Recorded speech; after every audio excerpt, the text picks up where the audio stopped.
Okay guys, so that was a really, really good little chip.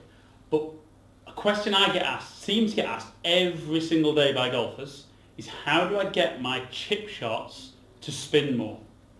Now, the first thing I would say is most guys never get their chip shots to the hole, so the last thing they need is more backspin. But if there's a shot like we've got here on GC2, where to get the ball where it's running, with that little shot that we've just played, you have to land it just on the edge of the green and it's going to roll a lot and break quite a bit. So if I could play a shot slightly higher flighted, which in itself will stop a bit quicker, but also generate a little bit more backspin. I think the backspin on that chip shot there was about 2,200. Played that with my pitching wedge. So we're going to talk about what choice of club, technique we would use, and then how we've got to allow for those kind of shots. So I'm going to go from a pitching wedge and I'm going to move all the way up to my lob wedge, so 60 degrees of bounce. And with my basic chipping technique, I'm looking to keep a fairly square stance, and I don't mind if you want to go down the grip a little bit, that's fine, or you can stay up at the top. A lot of guys feel that by going down the grip there's a little bit more control there. If you're one of those golfers, I'm comfortable for you to continue with that. But what I want to see to make sure we get that nice crisp strike and therefore get the most friction out of the club face with a premium golf ball is that we're going to keep the ball very much in the centre of the stance, and we're just going to get a little bit more weight on that front leg, which is only going to create a tiny bit of shaft lean.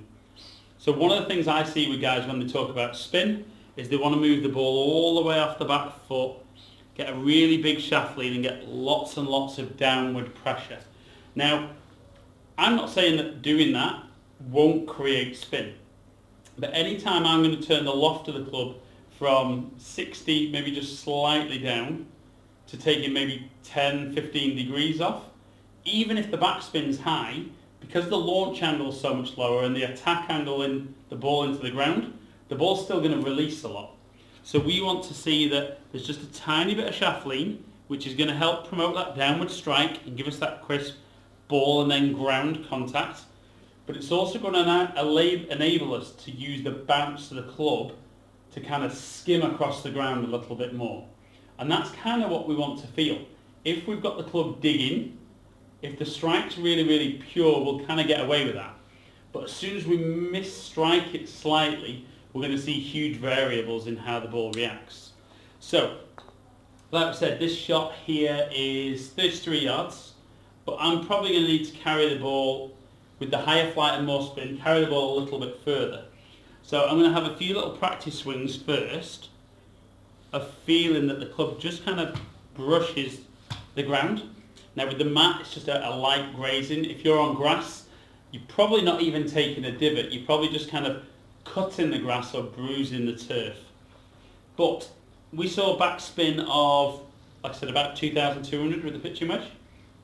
So we're going to set up with a 60 degree, as we've discussed, just a tiny bit of shaft lean, and then feel that we get the club to brush the floor. So the strike felt good. Carried the ball that little bit further, but we can see not nearly as much rollout. And the backspin there of 4,100.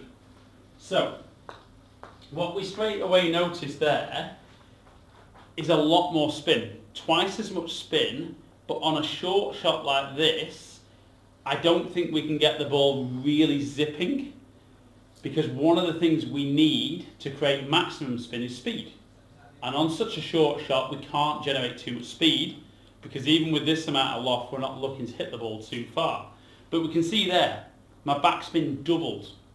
So if we play that again, I need to pitch it a little bit further. So same setup, maybe go down the grip a little bit to try this. Same setup, get the club to brush the floor. So pitched it a little bit out to the right. Again, carried about the same. Strike not quite as good there, so 3,400. Still a lot more spin, but I need to carry the ball further. So I'm going to have to make a slightly bigger swing, create a bit more speed. I'm going to stay at the top of the grip, which is more ideal for chipping. So weight left, a little bit of shaft lean, Need to pitch this probably 24 yards.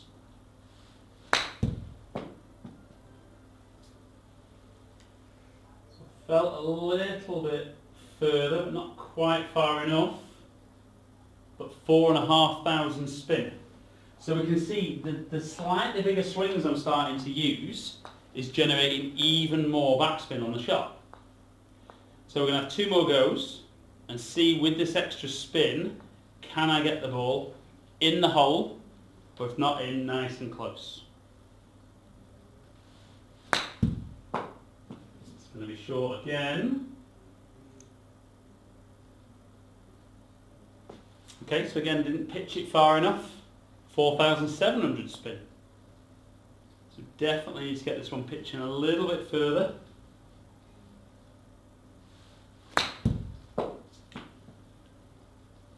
Felt a little bit better.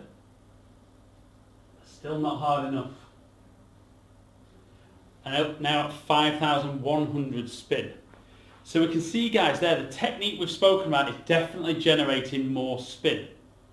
Now the little challenge is, on that type of shot, I don't need spin because I'm actually finding it difficult to land the ball far enough.